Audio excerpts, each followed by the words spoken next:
TSN's Motoring 94 is brought to you by Quaker State. Quaker State, one tough motor oil. And Midas. For brake, exhaust, suspension, and steering service, trust your car to Midas.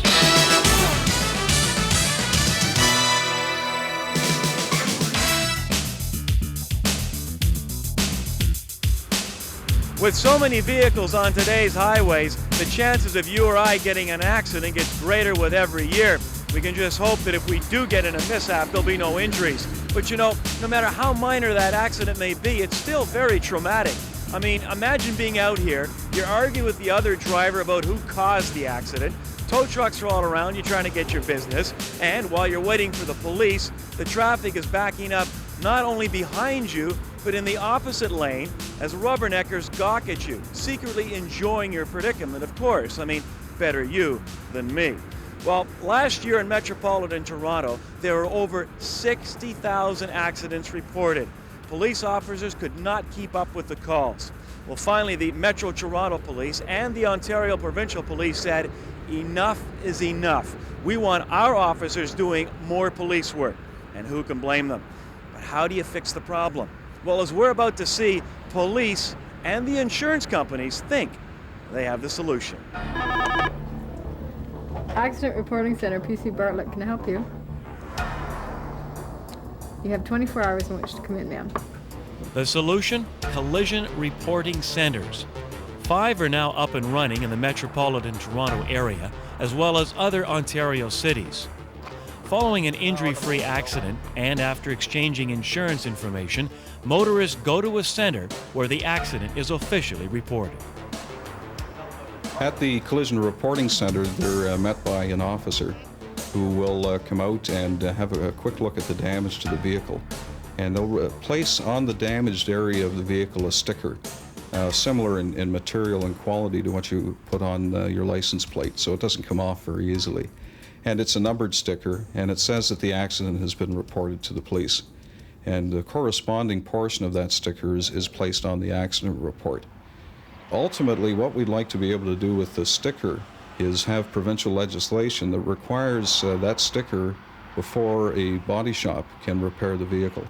And if that's the case, then it'd be very difficult to get away with bumping another car and not reporting it to the police. From our perspective and from the surveys that we've done with the motorists, we've found that the motorists really like them. They get better service, more up-to-the-minute service. We can respond to them a whole lot more quickly when they come into the facility with a minor collision. One center has begun a pilot project that allows the motorist to deal directly with their insurance company. We have a controlled environment in which the loss can be reported to the insurance company. By that I mean the damages are not being reported by a body shop or a tow company or somebody that may have another interest within the damages of the vehicle. So the information is given to the insurance company. It's actually as the damage is reported to the police. We have video imaging, which enables us to take photographs of the damages on the cars and put them on a computer system and fax modem to the insurance company, so they have the color photographs of the damage on the customer's car before the customer leaves the facility. This freezes the damage, if you will, so customers are protected that there isn't any additional damages being done to the car when the appraiser arrives or whatever. We've had cases where insurance companies have given us procedures, and as a result of those procedures can handle a claim in the same day. So a person can come in here with an accident, have the damage inspected by the insurance company's appraiser, and have the claim processed and settled that afternoon. We have the fault determination rules, which is the law of Ontario determining liability. And each insurance company have copies of the fault determination rules, which are the position of the vehicles at the point of impact determine liability. We've got photographs or snapshots of those diagrams, which are the law, available in front of the customer. So they pick out which one is applicable to their accident, and they draw their diagram on their accident report form like that. So, ma'am, what do you think of this reporting center? The reporting center is very helpful, thank goodness, because otherwise I'd be here all day. The fact that I had to come all the way out here from Bayview and Cummer and then have to get back to work at Yonge and Major Mac is going to be a bit of a problem. But I can understand that it saves a lot of police time for having us come out here. I mean, I'd like it, but it makes sense. So when you came in here, what did you know about this before? No, this is the first time I've been here. Somebody told me where it is, and I came down. So it looked like it was going to be a terrible day, but it turned out to be... Pretty good, right. I think so. I'm not hurt. The hell with the car. Not everyone is pleased with the centers. Many tow truck operators, known as chasers, admit they must earn commissions from body shops to survive. Now they must wait until the motorist or insurance company decide the choice of body shop. Well, we'd be out looking for other business if we wasn't here. We'd have had this accident cleared up 2 hours ago, and we could have took the customers to the shop of their choice, and like I say, we could have been clear out looking for more business. Frustrating.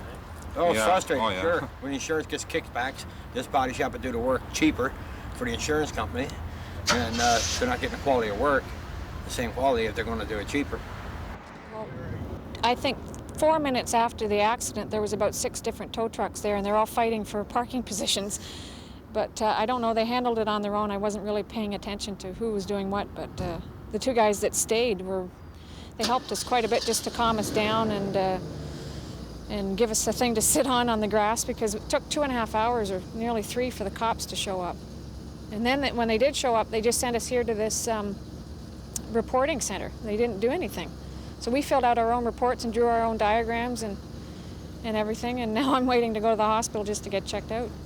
So are you impressed with these reporting centers, or did they find they didn't expedite things at all? The police were very friendly, but I mean, I just didn't understand why we had to wait 2.5 hours just to be told to come here, you know? Didn't make a lot of sense. But what they're telling us is it's all because of the cutbacks, and they don't have enough manpower. And what we're doing here is still in a number of phases, so it's not completely uniform what's happening. So people are going to have to be aware of what's going on in their local community or with their local police force. Should people be aware of that? If you have an accident on the 401 and a tow truck comes, will they automatically take you to a collision reporting center, or how does that work? They will automatically take you there if you insist that they be taken. So what you should be looking at is whether or not your car needs a tow truck in the first place. If it doesn't need a tow truck, then don't let them hook it up. You shouldn't let them hook it up until you know what it's going to cost you for the service that you're going to get. And that should be provided to you in writing. The driver should know that you want the car taken directly to the collision reporting center as well. So be aware of that. Be very aware of that.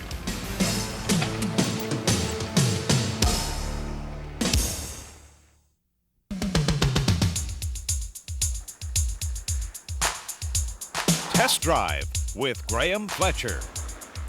This week on Test Drive, we're just north of San Francisco to put this vehicle through its paces. This is Ford's 1995 Contour, a car they're referring to as their global vehicle. Why global? A lot of the engineering found in this new vehicle was gleaned from several different parts of the world. The new Contour is loaded with technology, and for once it seems as though the technology is there for good reason. Take the traction control system.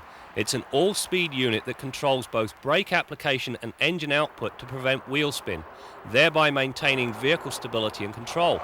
What makes this system special is that it's the first time that this level of technology has been put to use in a mid-price car. Another neat piece of technology found is in the front seats.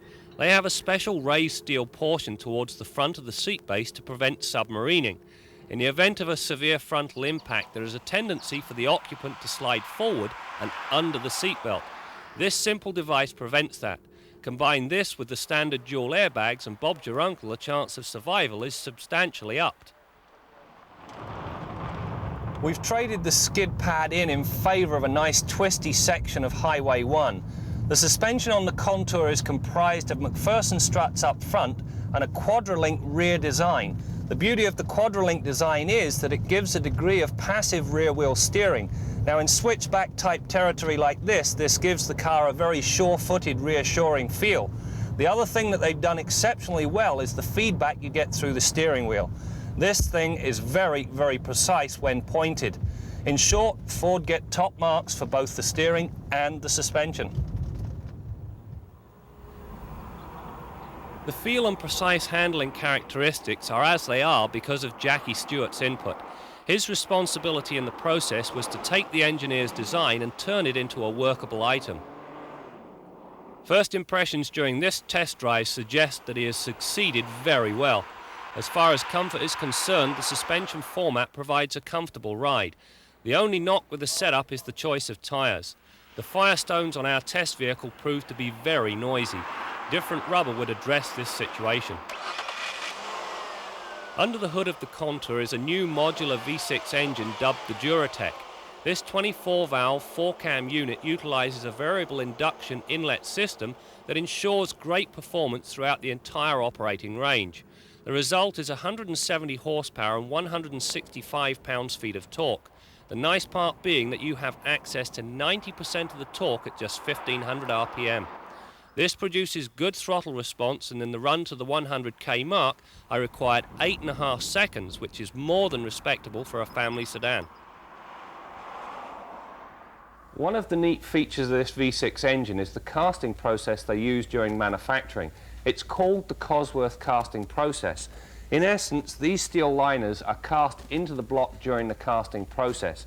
It's this very process that Ford have been using for their highly successful Formula One and IndyCar engines.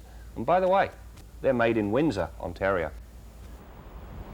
The other statistic that boggles the mind are the numbers for the EC4 engine control module. This thing can process 1.25 million instructions per second.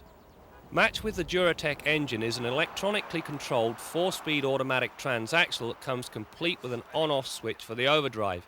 During the test, this unit proved flawless and seamless in performance, always managing to be in the right gear at the right time. Now that's something you cannot say of all auto boxes. When you go for the optional V6 engine, you automatically get a 4-wheel disc brake system that is offered with optional anti-lock. When so equipped, the Contour requires about 116 feet to stop from 80 kilometers an hour.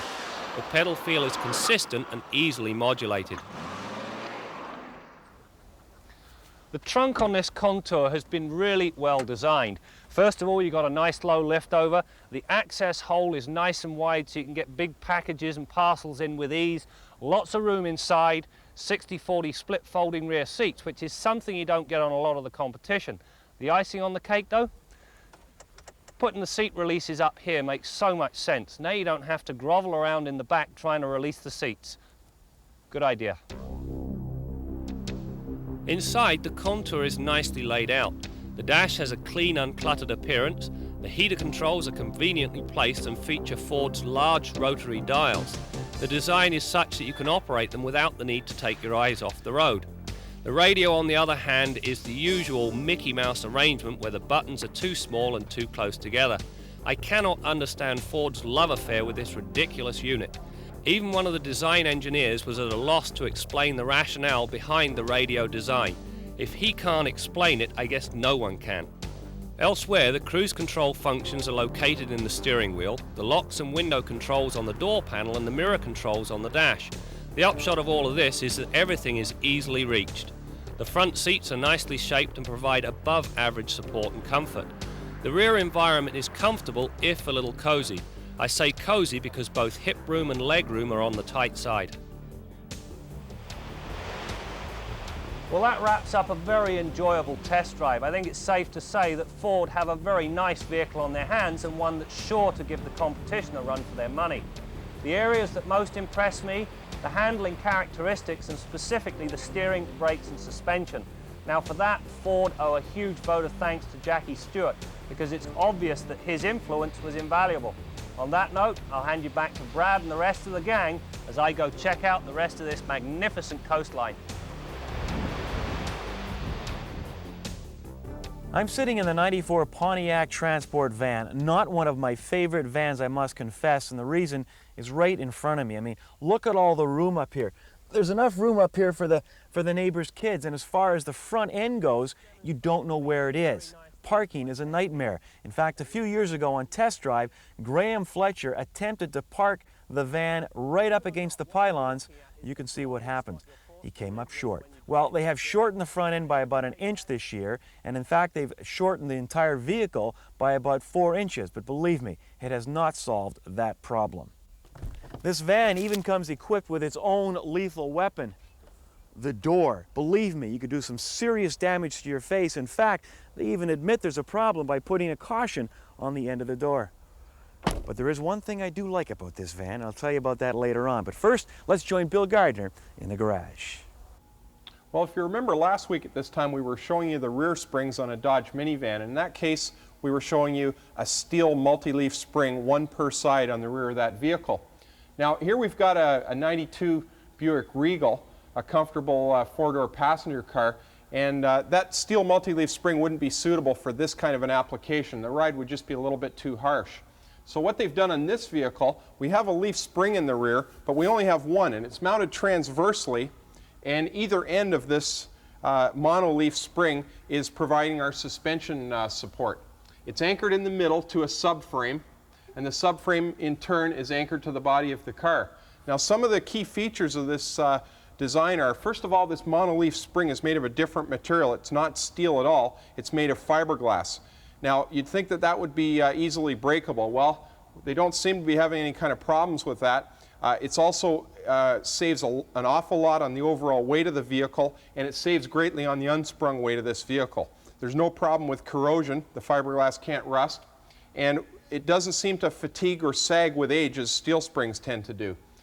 It also saves a lot of the intrusion that a normal coil spring or leaf spring might make into other areas of the vehicle. For example, if we had a coil spring in the rear of this vehicle, we'd have to allow a lot more room up in the wheelhouse for that spring to clear. So there's a lot of advantages to this system. You'll find these springs used on the rear of General Motors minivans. They're not a mono-leaf like this Regal. There's two of them mounted fore and aft, carrying the back of those Astro and Safari minivans, and they work quite well, and those are a cargo carrying type of vehicle, so they can be made quite strong. You'll also find them in Corvettes as well. This is a spring that I think you're going to find some greatly expanded applications because of all those advantages. I'm Bill Gardner for Motoring 94.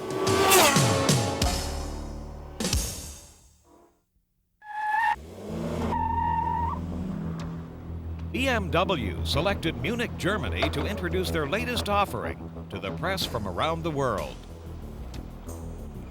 Well, 7 Series is the new car that we're about to introduce in the Canadian marketplace to our dealers in August and to the public in October. And the 7 Series is the flagship of the BMW product line. It represents the highest point of achievement, if you will, of both the product and the individuals that are moving up the product line. The 7 Series is in a luxury performance market class, which is an extremely competitive class, but also one that we've done quite well in the past. Now, when I look at the market segment and I look at what's happening, we see things like the Lexus, the Infiniti, Japanese marques who are seeing some significant declines in their market share. But last year, in 1993, the 7 Series went up almost 15% for us. This year, the 5 Series is up 17%.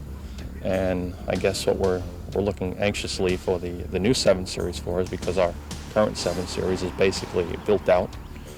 We will see a decline in market share, quite honestly, this year in our 7 Series segment, but that's because we don't have any cars to sell. And we have to wait till October to receive this new car in order to be able to penetrate the market.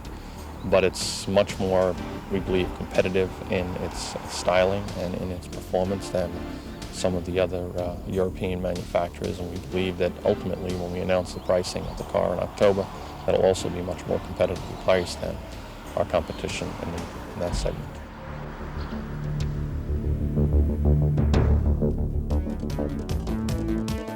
Ford has grounded its fleet of electric vans after a fire erupted in a vehicle battery during charging. Earlier, another vehicle was damaged by a similar battery fire. Ford has 34 Ecostar vehicles being tested across the United States. It has asked customers not to use the vans and to park them outside until the cause of the fires can be determined. The Ecostars are powered by sodium-sulfur batteries. No one was hurt in either incident.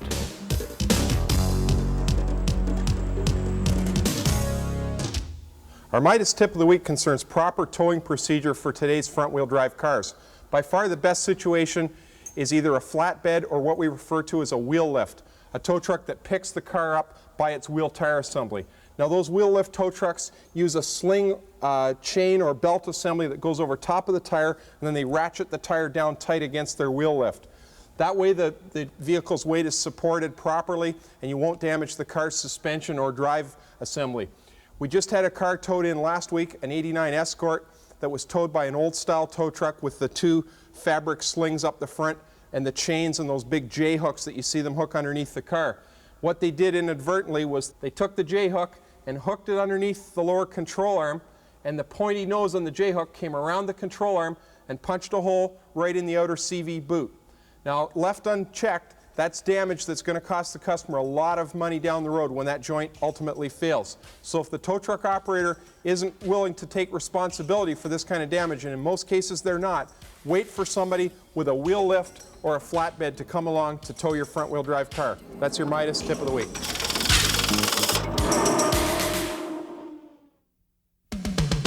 Kenzie's Corner with Jim Kenzie.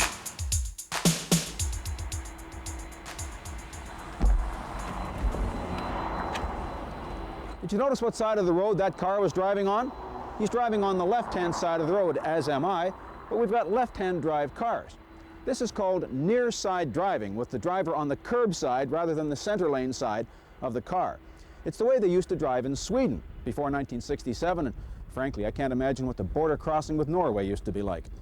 Some islands in the Caribbean still drive on the near side because they get their cars from the United States, but they have left side driving because of their British heritage. I had a chance to try near side driving recently. A car company was having a preview in Ireland where they drive on the left-hand side, and they thought we'd have enough trouble figuring out how to drive on the wrong side of the road without also worrying about where the gear shift lever was. And you know what? Near side driving works. First of all, you know exactly where the curb is, so when you're driving on narrow, dangerous, unfamiliar roads, you're much less likely to have a problem judging where the side of the road is.